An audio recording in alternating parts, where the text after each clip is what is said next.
Tobias Fernandes is a farmer in Três Cachoeiras in the south of Brazil.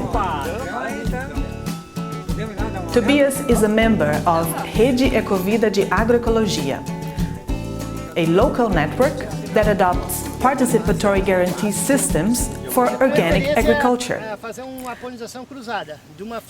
PGS are locally focused quality assurance systems.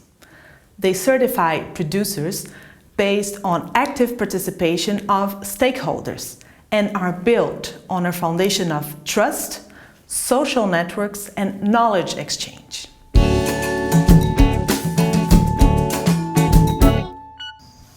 Today, Tobias is receiving a delegation of other Ecovida members. They are farmers like him, but also consumers and agronomists. And together, they will carry out a peer review of his farm. Peer review is a process whereby people in similar situations assess the production practices of their peers. Peer review is at the core of participatory guarantee systems. It means that the quality control is not carried out by an external inspector, but by members of the same group. And so, it is other farmers together with local consumers who assess the production practices adopted by Tobias and decide if they meet the organic standards adopted by the group. IFOAM Organics International recognizes the full diversity of organic agriculture, including different forms of verification. Different operators in different markets need different solutions. Participatory guarantee systems provide a credible guarantee for consumers seeking organic produce, while also meeting the needs of small farmers. In this video, we will learn from examples of 4 different PGS initiatives. The first, Nature et Progrès, is probably the oldest known PGS. It has been operational for over 40 years and it involves 800 producers and processors in France.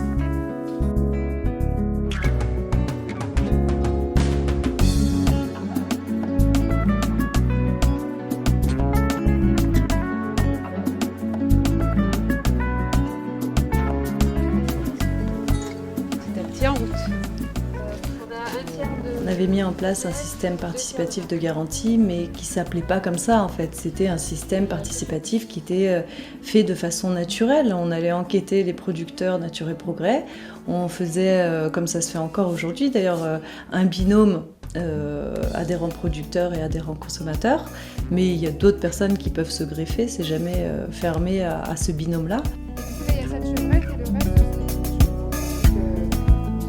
Écologique de construction, à un moment donné, je pense que nous tous, Nature et Progrès, et puis IFOAM a chapeauté ce système en créant le guide des systèmes participatifs de garantie.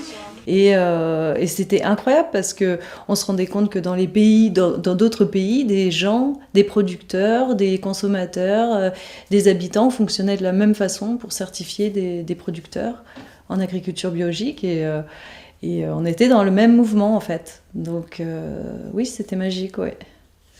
Rede Ecovida de Agroecologia in the south of Brazil has developed a participatory guarantee system over 30 years ago.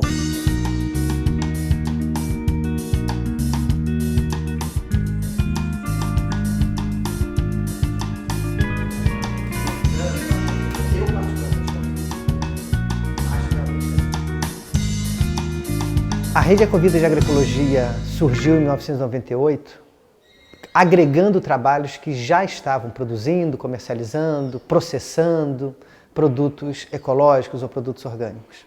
E ela viu na certificação participativa que as primeiras conversas sobre certificação surgem ainda no final dos anos 80, no iniciozinho dos anos 90, quando nós lançamos pela primeira vez na Feira Ecológica de Porto Alegre um selo chamado Certificação Participativa Agricultor-Consumidor. A Rede Ecovida viu nessa experiência da certificação participativa que iniciou na Feira de Porto Alegre como um método de certificação mais coerente com seus princípios agroecológicos.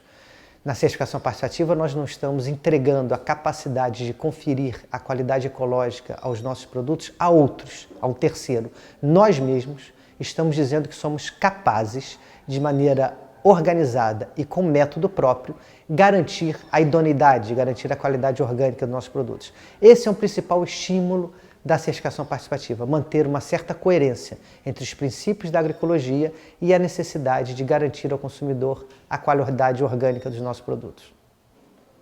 Others adopted PGS after learning about the concept from IFOAM, like the Bryanstone Organic and Natural Market in South Africa.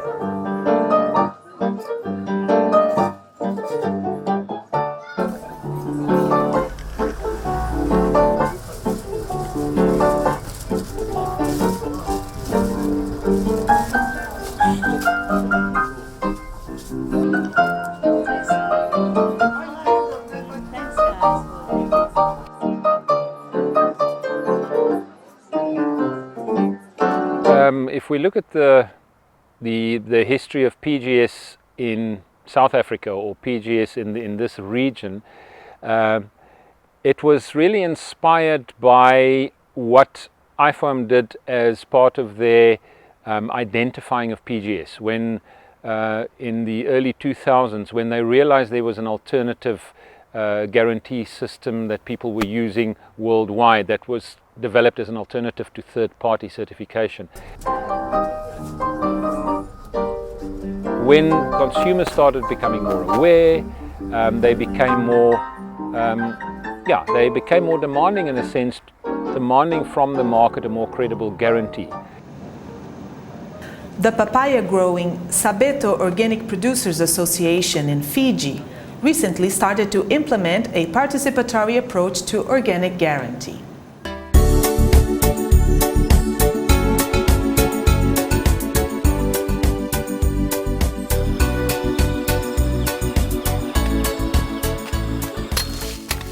Firstly, it seems that PGS is a low-cost certification method.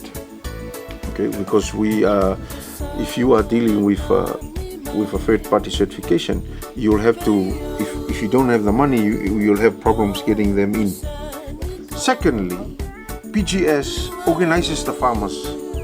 Okay? It brings them to work together. Thirdly, PGS has enabled all this training by people, experienced farmers like Levi to his group. Okay, in the third party, an auditor just comes and audits your documents and visit your farm and he's gone. So, why do different stakeholders get together to start a PGS? Yeah, so there's two markets for papaya. You've got the conventional market and the organic market. 95% of our farmers in Fiji supply the conventional market, so that means the use of chemicals, synthetic fertilizers are used on that particular product. And then you've got the organic papaya, which we use a lot of composted material, animal waste. They wanted to use PGS as a stepping stone to third-party certification, eyeing the possibility of the US market opening up for organic papaya. You know, if you go up to, if you look at the European market and the US market, these people are all certified by third-party certifiers. And eventually that's where we want to get to. We know the demand is there. We know people will pay premium price for premium product.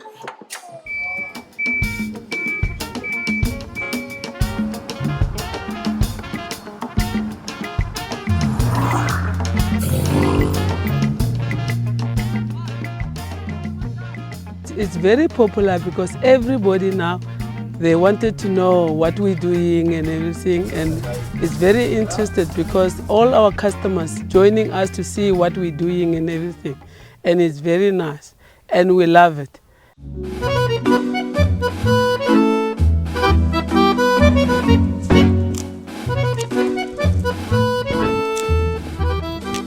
Je suis vigneron, donc je suis la 13e génération de paysans dans ce village. Et j'ai rencontré Nature et Progrès en 1976. J'avais déjà rencontré la méthode Lemaire-Boucher, mais j'ai adhéré à Nature et Progrès parce que déjà les deux mots Nature et Progrès m'ont tout de suite séduit.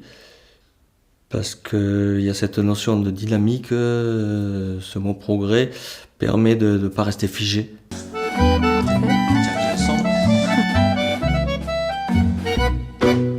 Le point fort, c'est cette mise en commun consommateur-producteur. Et donc ça c'est, pour moi, c'est vraiment le point fort, parce que dans un contrôle officiel, on te demande tes factures, on regarde tes terres, on regarde si tu n'as pas triché. Enfin, voilà, il n'y a pas d'échange technique et il n'y a pas d'amélioration technique possible. Là, le système SPG fait que un producteur est décomplexé vis-à-vis de l'équipe qui vient le voir, et il peut se livrer et dire voilà, là j'ai fait ça, mais là je coince, qu'est-ce qu'on peut faire? Donc cette mise en commun fait qu'on va progresser. C'est Nature et Progrès, on va progresser, on va marcher.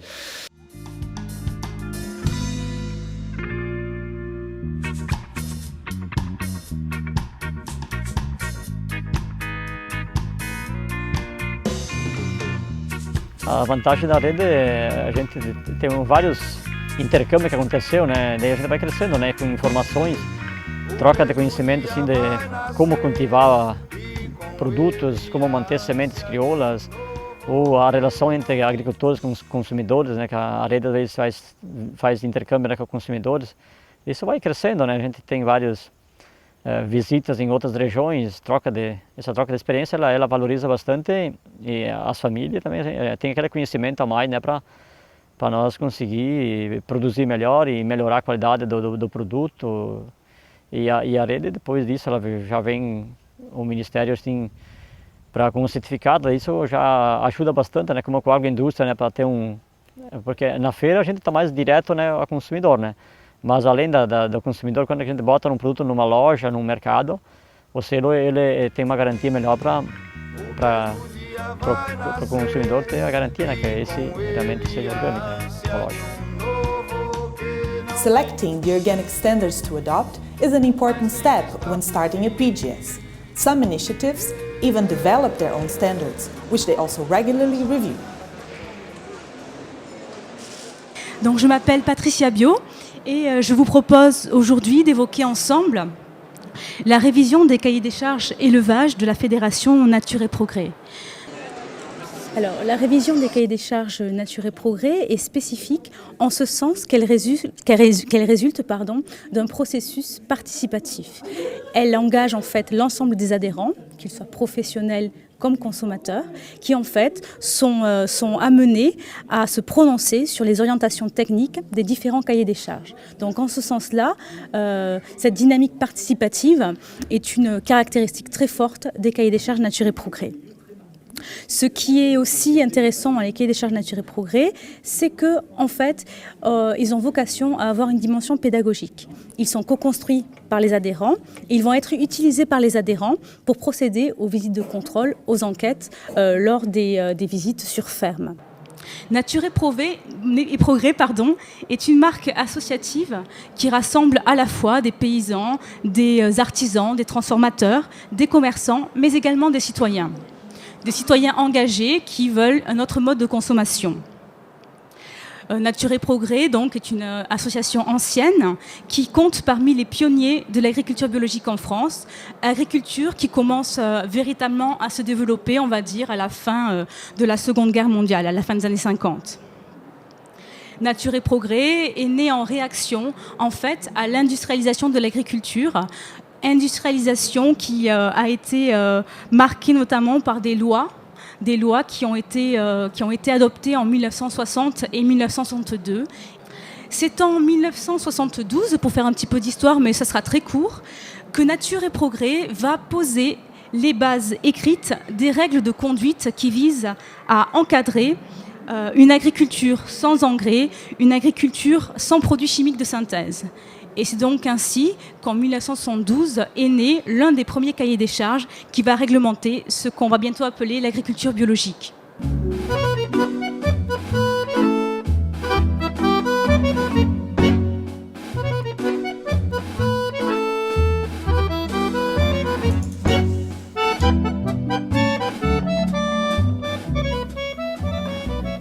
la charte Nature et Progrès prend en compte la vision globale d'un point de vue à la fois agronomique, environnemental et social.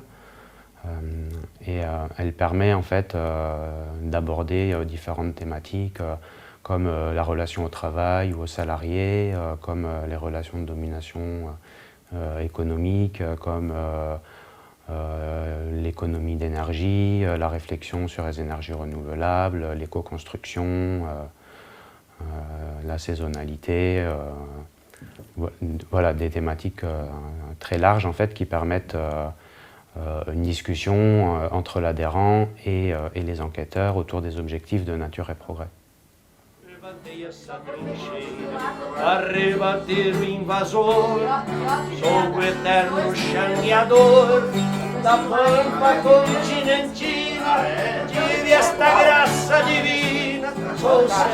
O que é a Rede Ecovida de Agroecologia? A Rede Ecovida de Agroecologia é uma articulação que reúne agricultores e agricultoras, consumidores e consumidoras, ONGs dos 3 estados do sul do país, Paraná, Santa Catarina e Rio Grande do Sul. Só para a gente ter uma ideia, a área desses 3 estados é de mais ou menos 600 mil quilômetros quadrados. Ou seja, é um país e é um país que não é pequeno. E nesse universo é que a Rede Ecovida se organiza. É importante dizer que a Rede Ecovida de Agroecologia não é uma estrutura pensada e que funciona para a certificação participativa. Nós temos o entendimento que a certificação participativa é um dos serviços que a rede presta, mas o objetivo da Rede Ecovida é promover a agroecologia para dentro, nos seus membros, nos seus espaços de atuação e para fora, fazendo com que a agroecologia seja um modo de produção cada vez mais adotado por outros produtores, aceito pela sociedade em geral. Então a rede tem uma participação muito grande, vamos dizer, de conhecimento, de distribuição, de fazer com que o conhecimento dos produtores, aqueles conhecimentos que foram perdidos lá no passado, né, venham favorecer o trabalho na agroecologia. The first key element of PGS is this, a shared vision. Most start from grassroots organizations. They are guided by principles aimed at the well-being of farmers, fair relations with consumers, and the promotion of organic agriculture.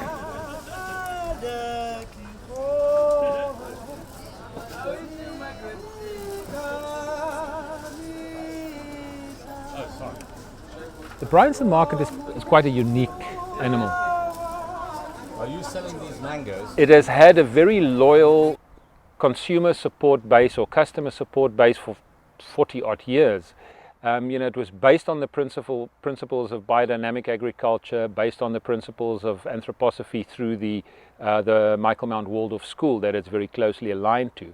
We were taking it to the organic market in Bryanston at school, Waldorf School. And then we were at the gate selling to the parents when they come in with the kids. And then to get 30 rand a day, it was a fortune. I'm a consumer. I'm a regular shopper there. So I'm there every Thursday to buy my organic produce. There was already a place for the farmers to access. There was already a demand for product, and the market was committed to creating a system that had integrity. Personally, I prefer to have a relationship with the farmer. Les professionnels, adhérents Nature et Progrès, s'engagent dans leur contrat à participer au SPG. D'ailleurs, le système participatif de garantie n'est effectif que grâce à cet engagement, et si les personnes ne pouvaient pas s'engager, c'est la crédibilité en fait, du système lui-même qui est remis en question. Donc oui, en effet, c'est indispensable.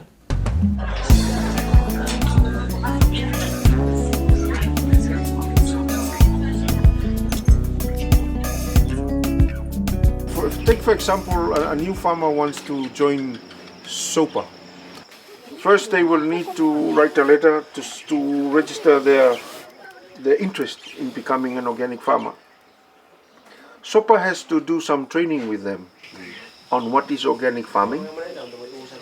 They need to be trained on the Pacific Organic Standard. And then they need, if they are committed, they need to say the pledge, understand the pledge, make sure that the pledge is meaningful to them, and then they sign the pledge. The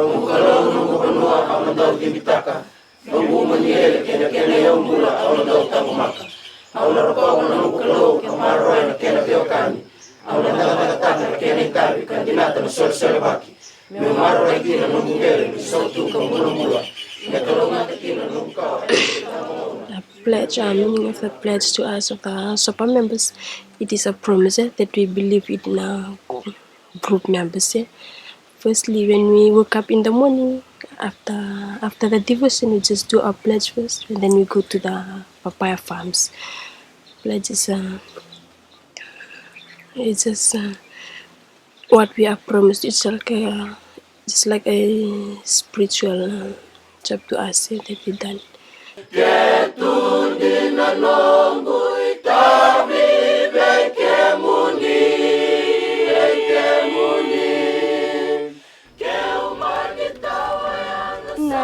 Não está mais vindo para mim. A gente percebeu que os agricultores estavam organizados para a produção e nós precisaríamos, como consumidores, nos organizar para o consumo. E por isso surgiu aí a cooperativa de consumidores ecológicos. É uma relação muito mais próxima, ela nos dá, vamos dizer, uma aproximação maior, onde eu sei que eu chegando aqui comprando uma banana, eu sei quem é o produtor. Eu já visitei o bananal dele, eu sei que ele trabalha corretamente. Eu compro um alface, eu sei quem é o produtor, eu já visitei a horta dele. A gente tem uma relação muito próxima com os produtores. Trust is another key element of PGS. It refers to the integrity of the farmer. By taking a pledge or signing a registration document, the farmer commits to the shared values. Consumers show their commitment by being loyal to the market or by becoming members of the organization. Now, let's look at how PGS is put into practice. What are the essential processes and how are they carried out?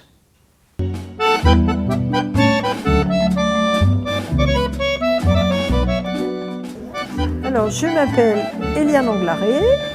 À Nature et Progrès, au bureau fédéral, j'occupe le poste de présidente. Alors, Nature et Progrès, c'est une fédération avec des statuts associatifs, une fédération qui regroupe à l'heure actuelle 27 groupes, et bientôt 29 sans doute, et dans ces groupes, il y a des personnes qui sont sous mention, qui sont donc des producteurs agricoles.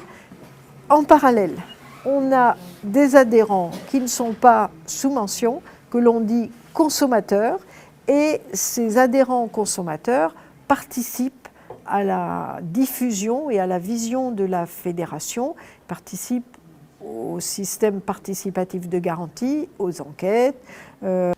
Alors, la COMAC fédérale, c'est une instance qui s'établit, je dirais, au niveau national. Elle est composée d'un ou plusieurs, mais c'est souvent un délégué par COMAC local. Alors, la COMAC fédérale est responsable de l'attribution de la mention Nature et Progrès sur la base des cahiers des charges Nature et Progrès, sur la charte et sur le règlement d'utilisation de la mention. Toute nouvelle demande de mention se fait auprès du service de gestion de la mention, qui centralise donc toutes les demandes. Ce sont les salariés qui envoient un dossier aux personnes intéressées. Le dossier comprend le cahier des charges, la charte et un contrat d'engagement, ainsi que les frais inhérents à la mention.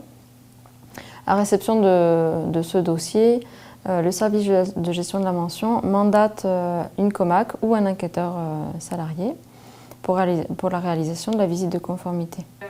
Donc le nouvel adhérent devient titulaire de la mention seulement suite à la réalisation de la visite de la conformité et à l'avis de la COMAC et un avis définitif qui est validé par le service de gestion de la mention.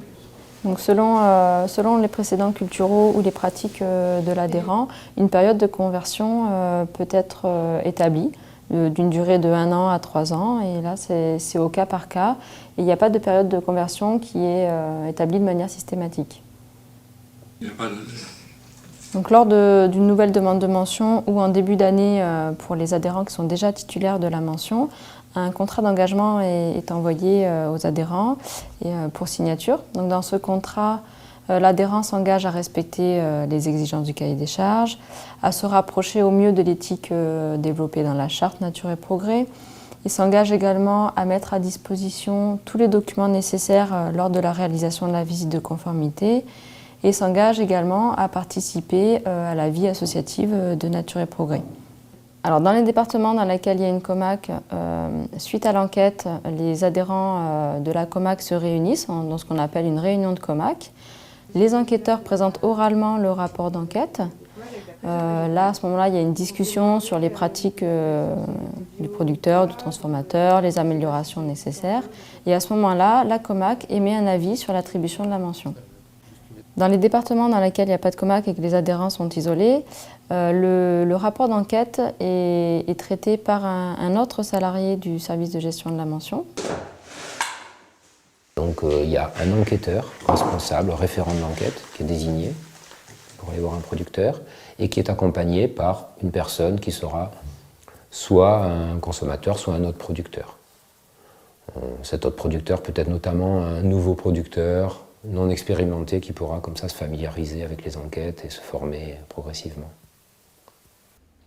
Voilà, on fait des enquêtes chartes, on a des outils spécifiques comme la boussole NESO, qui est un outil qu'on utilise en fin d'enquête, qui permet de prendre un petit peu plus de hauteur par rapport à une simple enquête technique qui se bornerait qu'à vérifier des points techniques dans un cahier des charges.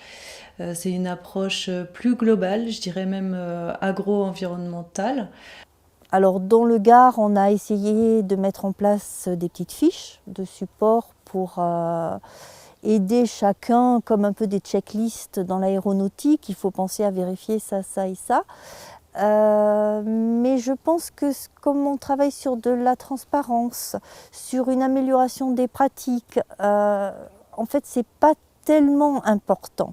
Ce qui est important, c'est ce qu'on sent c'est la personne en fait. Souvent, c'est ça qui m'a étonnée au début et maintenant que je trouve rassurant, c'est que la personne qui est visitée, c'est elle qui pointe ses incertitudes, ses doutes.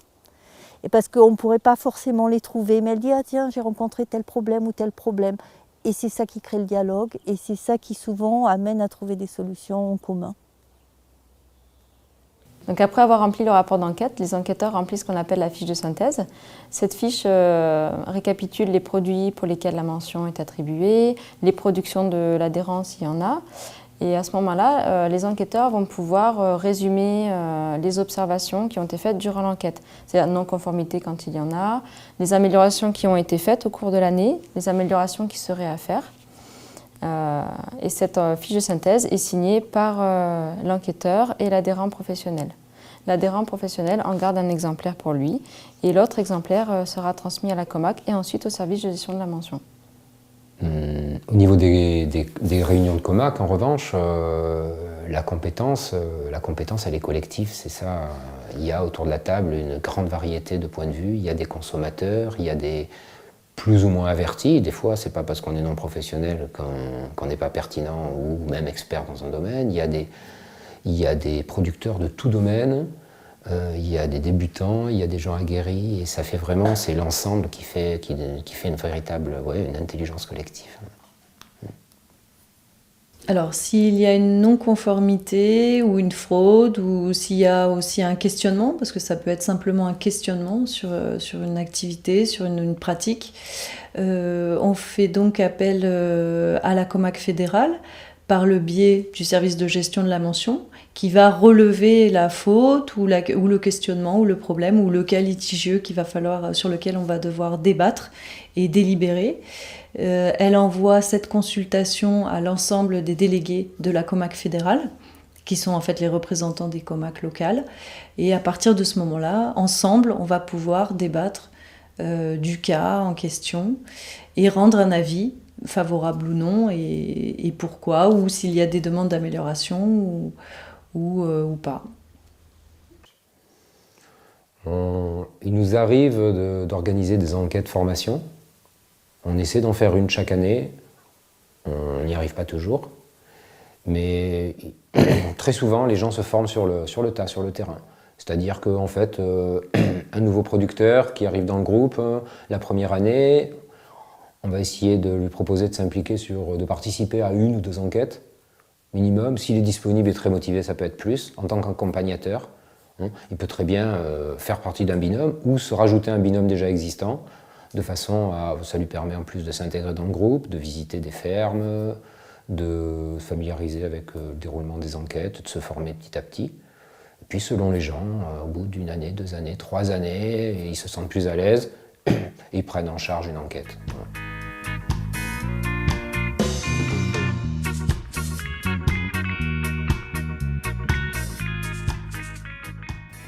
A Rede Ecovida de Agroecologia funciona através dos seus núcleos regionais, que são os espaços de funcionamento da rede. Esses núcleos regionais são compostos por associações de agricultores.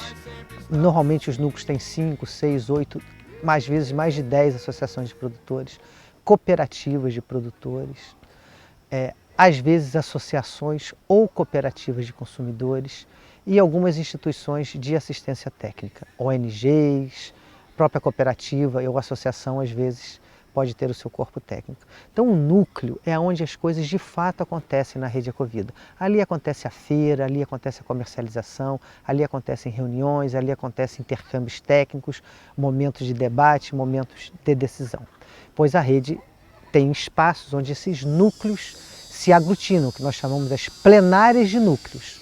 Os núcleos se organizam, comparecem com seus representantes nas plenárias para tomar outras decisões que estão acima das decisões dos núcleos. E a rede ainda a cada 2 anos organiza o que nós chamamos de encontro ampliado da Rede Ecovida, onde reunimos de 1.500 a 2.000 famílias, todas integrantes da Rede Ecovida, que é um espaço de tomada de decisões, mas também de confraternização, de criação de identidade dos membros da Rede Ecovida. A legislação brasileira institui o Sistema Brasileiro de Produção Orgânica, que é o SISORG. Dentro desse sistema brasileiro existe o reconhecimento da certificação participativa. A Rede Ecovida de Agroecologia, através da Associação Ecovida de Certificação Participativa, é reconhecida no Ministério da Agricultura para conferir a qualidade orgânica aos produtos que vêm dos seus membros, dos seus associados. Então, para isso, nós temos uma série de registros que são exigidos pela legislação, num pequeno escritório que mantém esses registros. Esses registros são gerados de maneira participativa, são os próprios agricultores que se visitam e agricultoras que se visitam entre si, para poder gerar a credibilidade do produto orgânico. Isso é sistematizado pelos núcleos regionais, enviado para a Associação Ecovida de Certificação Participativa, que organiza esse material e encaminha para o Ministério da Agricultura. Com esse processo de encaminhamento de documentos, os agricultores passam a ter, então, o direito de comercializar o seu produto como produto orgânico, como produto ecológico. O processo da certificação da rede, ele começa lá no grupo. O grupo tem um conselho de ética que vai fazer a revisão de pares nas propriedades, né? No mínimo 1 vez por ano, para ver se está tudo ok, como é que está, se está e colaborar com alguma dificuldade que o produtor tem, né?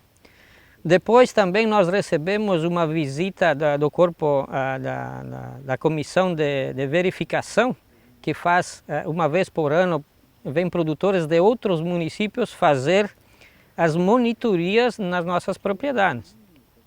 Então se dá dessa forma, é um processo longo, mas que no meu ver gera muito mais credibilidade do que vir um técnico 1 vez por ano na propriedade, apanhar algumas folhas de pareiras e um punhado de terra e não voltar por 1 ano, né? Então, além do mais, o grupo ele é responsável, porque se acontecer alguma coisa de grave com um produtor do grupo, o grupo todo perde a certificação. A certificação da Ecovida, eu participo dela como coordenação. E a Ecovida ela tem o sistema participativo, que já diz, todos participam da certificação. Produtores, pode ser até consumidores, comerciantes, então todos participam da certificadora. A Ecovida ela está credenciada dentro do Ministério da Agricultura, que é o MAPA, como certificadora participativa, e esse nome já diz tudo. Então, a cada final de ano, o MAPA, o Ministério da Agricultura, ele faz uma visita na Ecovida, primeiro na documentação, depois ele faz visita também em propriedades para recertificar a Ecovida dentro do Ministério. Eu, como estou coordenador do núcleo, a gente participa na comissão de ética, né? Essa comissão de verificação, e também todo o processo, né, de documentação, o próprio certificado, né? E além disso, a gente vai acompanhando a família para que seja, não é tipo a gente não vai tipo às vezes só para cobrar, né, para cobrar assim ou aquela de ir lá atuar, né, mas é para ir melhorando, né? Que tem várias famílias que às vezes estão num processo bem de início, que tem que trazer bastante informação, né? A gente vai com isso também, né? Essa troca de conhecimento com um grupo e outro também vai ajudando para que o seu processo vai melhorando. É interessante porque a gente vê, às vezes um agricultor, quando ele está sempre sozinho em casa ou não tem visitas, se ninguém vai visitar ele, ele começa tipo a se acomodar e com isso acontece vários erros, né? E quando a rede está atuante, né, o grupo se reúne bastante, esse processo automaticamente ele vai se corrigindo, né? A gente viu tipo o grupo onde eu participo, nós também em 5 famílias, a gente consegue melhorar bastante coisas, né? Que às vezes não chega até no final da rede, né, para se resolver, né? Se resolve sempre no processo bem na produção, né? Então, num primeiro momento, os agricultores do próprio grupo se visitam entre si. No segundo momento, agricultores de um grupo com representantes visitam agricultores de outro grupo. Essa revisão de pares feito em um nível, feito em outro nível, nós consideramos que é o cerne do nosso sistema de certificação. Eventualmente, em alguns núcleos regionais, consumidores se somam nesse processo e fazem também essas visitas. Nós consideramos que quando os consumidores se envolvem, é como um terceiro nível de verificação de conformidade, que agora nós temos também outros atores, no caso os consumidores, verificando o trabalho orgânico feito pelos agricultores, pelas agricultoras. Temos a ata, temos o cadastro da unidade produtiva, onde está colocado aqui as informações de cada propriedade, né, com o endereço, com os dados de cada agricultor, os dados da propriedade, o tamanho, os produtos que eles estão certificando e mais algumas informações complementares aqui de data e composição da família. Isso tudo é digitado numa planilha ao qual a UPAC tem o controle de todos os associados, né? E além disso, nós temos aqui o documento que aprova a certificação ou renovação da certificação daquele grupo, onde se informa aqui o nome das pessoas da família, que estão cadastradas no Ministério da Agricultura, quem foi visitado, se foi o grupo todo ou se for uma visita por amostragem, e a assinatura de todo mundo, dos agricultores que receberam a visita, do grupo e da comissão, do conselho de avaliação da rede. E chega constantemente documentos aqui para ser, né, os 28 núcleos da rede mandam constantemente a documentação para cá para poder, né, essa documentação ser processada e em seguida a UPAC aqui envia para o Ministério da Agricultura, os agricultores que têm a certificação ok. Caso tenha algum documento faltando, alguma coisa que está elegível ou não está conforme, aí a UPAC se comunica com o núcleo para poder sanar a dúvida, para poder esclarecer e assim, né, de fato, cadastrar essa família ao CISORG, né, brasileiro. Se eu faço alguma coisa errada na minha propriedade, todos os membros daquele grupo ou daquela associação também são prejudicados porque eu estou fazendo alguma coisa errada. Todos os sócios daquela associação, todos os sócios daquele grupo precisam fazer correto, agir correto, porque um tem compromisso com o outro e com o consumidor.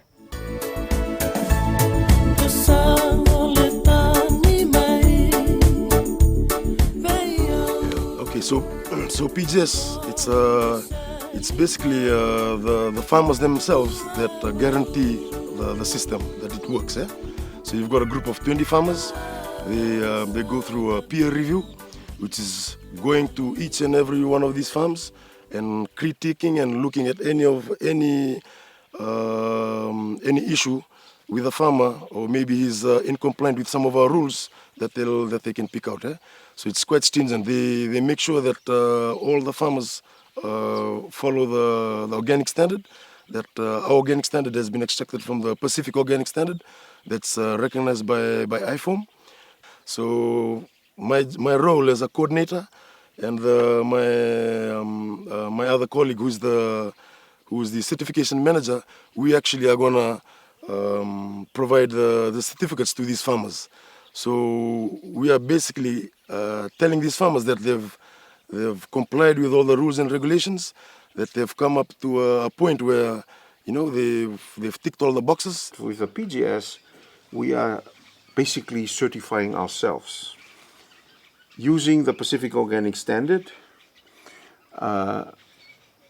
instead of getting an audit from the certifier, in a PGS, the auditing mechanism for a PGS is called the peer review. In the case of Sapeto, Organic Producers Association, they have 7 farms, all located right next to each other. And what they will do, they will need to go through the checklist, and they will go, the 8 farms will go to each of the farmers and go through the checklist to see if they are complying to the Pacific Organic Standard. These guys may decide how many times they want to do the audit in their farms, but for third party it's usually once a year. Unless you're not doing something right, then they'll say, well, we want to come back again a second time a year. But but we're not trying to compete, because in some markets you have no choice, you have to do the third party. But for New Zealand and Australia, they are not a regulated organic market. So which means that if you have a buyer in those countries who trust PGS, then you can sell. We make sure we liaise a lot with Poetcom, who's like the other organization that validates and monitors our system. Apart from that, we've got the Fiji Organic Association, which is also another organization that looks after and monitors the system with us. But a lot of the work and a lot of even the data recording and all this documentation is done solely by the farmers. So by the time we get to Poetcom and Fiji Organic Association, we pretty much already done the bulk of the stuff. So they're there just to make sure that we're following the rules and regulations until we take that further step to get it certified and for export.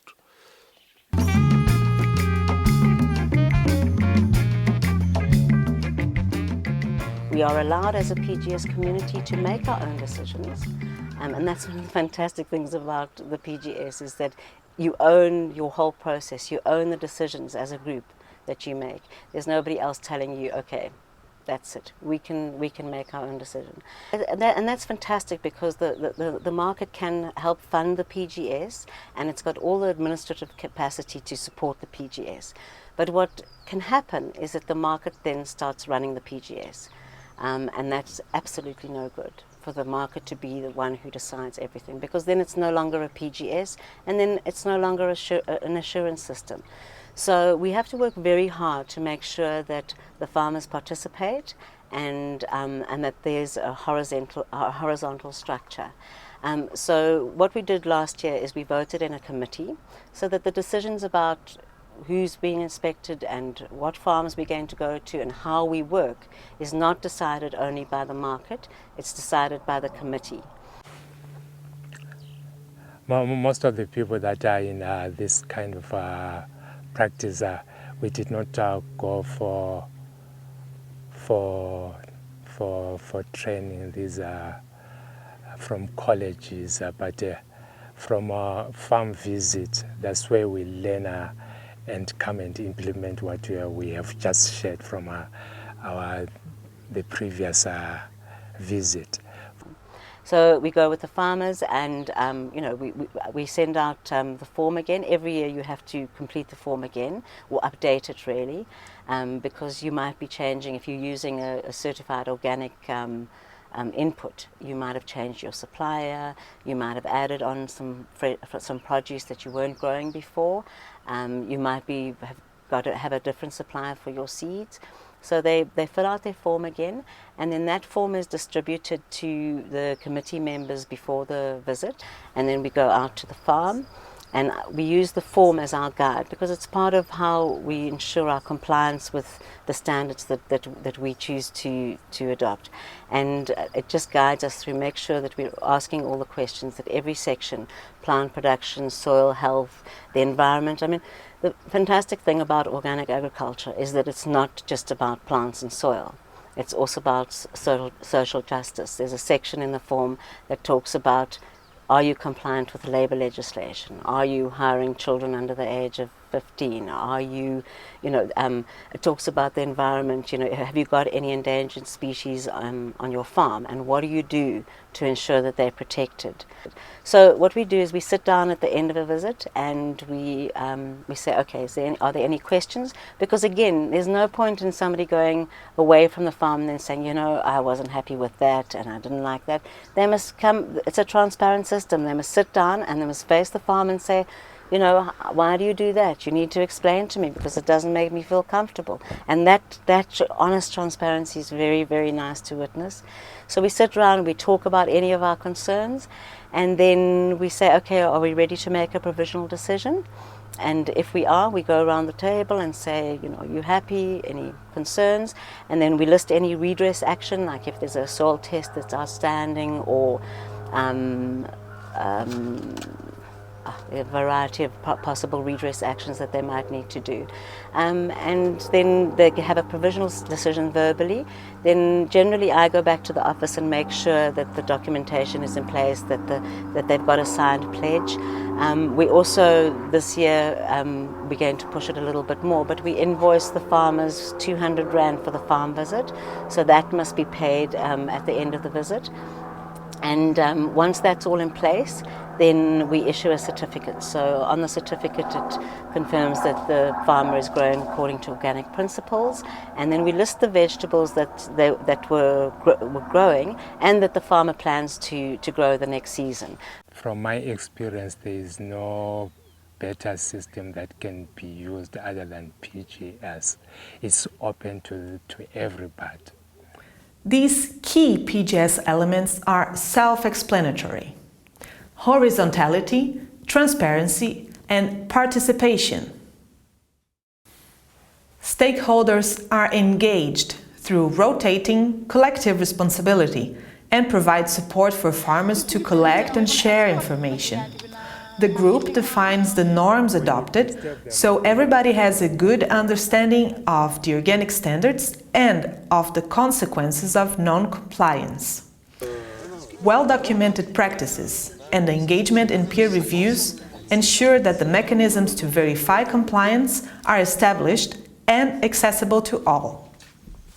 Ce regard du consommateur, cette implication du consommateur dans l'agriculture, c'est aussi un des gros avantages de Nature et Progrès.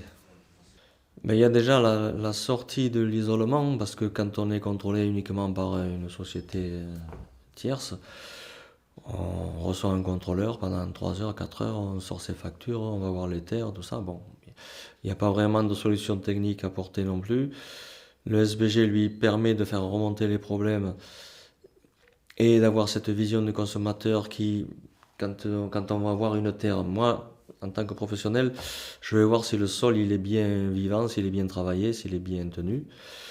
Un consommateur, lui, va voir s'il y a des papillons, s'il y a des oiseaux, s'il y a des fleurs, s'il y a des trucs comme ça. Donc il y a une plus grande cohérence, quoi. Il y a une vision globale de la ferme qu'on n'a pas avec un contrôle classique. Il existe un barème de sanctions qui est plus utilisé comme un guide, puisque de toute façon, on n'est pas dans une réponse binaire oui, non, oui, tu as la mention ou non, tu ne l'as pas. On essaye d'être à l'écoute de l'adhérent, de ses problèmes, de ses difficultés qui peuvent être passagères.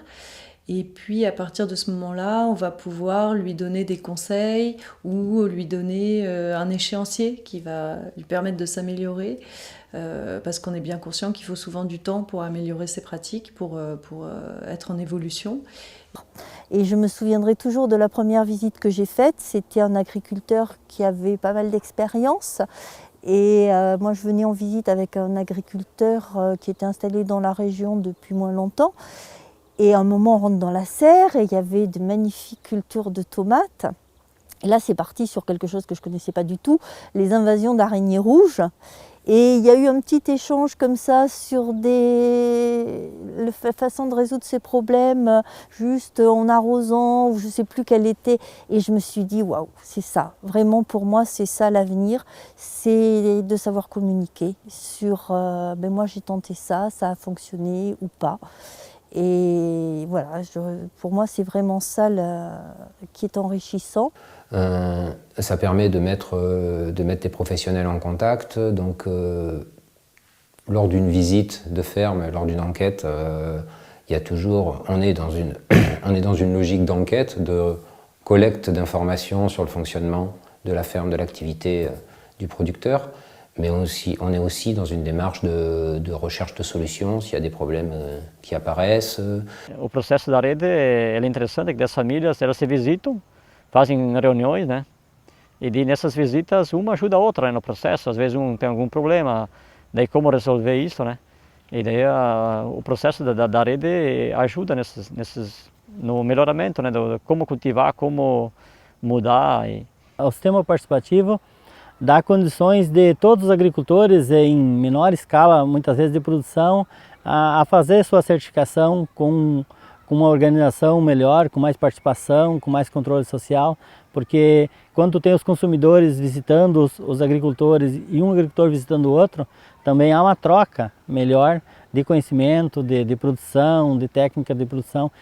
A learning process is another key element of PGS. The learning process unfolds through the exchange of ideas and experiences and becomes an ongoing dynamic of PGS. Bon, le logo, c'est une forme de reconnaissance, mais ce qui est important, c'est que le consommateur sache ce qu'il y a derrière, quoi. Là, actuellement, on a trop laissé l'agriculture aux agriculteurs et aux marchands de mort qu'il y a derrière. Et les gens ne savent pas ce qu'ils mangent, quoi. Je pense que si les gens rentraient dans la ferme des 1000 vaches ou s'ils rentraient dans les fermes où il y a 350 000 poulets, et ça leur couperait un peu l'appétit et ils iraient voir les fermiers Nature et Progrès, quoi. Isso, no momento que tu tem o selo da rede Ecovida, teu produto é visto com outros olhos pelo consumidor, tanto da feira como os mercados que hoje exigem, né, que o produto orgânico tenha o selo de certificação orgânica. Então, isso vem como, se torna uma identidade, né, tanto para o produto como para o produtor, né. Each PGS initiative is unique, created to fit the context in which it operates. At the same time, all PGS have in common key elements and features. The key elements are shared vision, trust, horizontality, transparency, participation, and a learning process.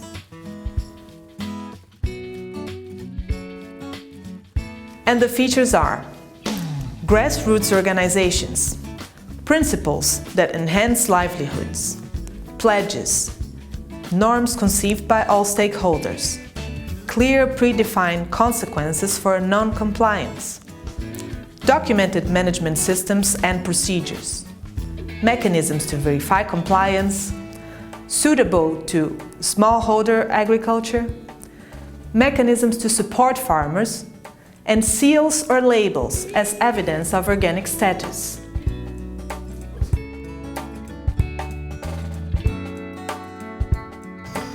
Toda visita a gente aprende alguma coisa e a gente aprende com os outros. Então, por isso que é muito importante esse sistema de certificação. É uma imposição da economia que nós temos que certificar. Então, se temos que certificar, esse eu acho que foi um sistema mais prático e mais até econômico para nós que somos tudo pequeno. There are now PGS initiatives in more than 50 countries. There are various approaches to the development of participatory guarantee systems, And a good way to get started is by understanding the context in which a new PGS would operate. IFOAM Organics International offers many resources to support PGS. Visit our website to learn more.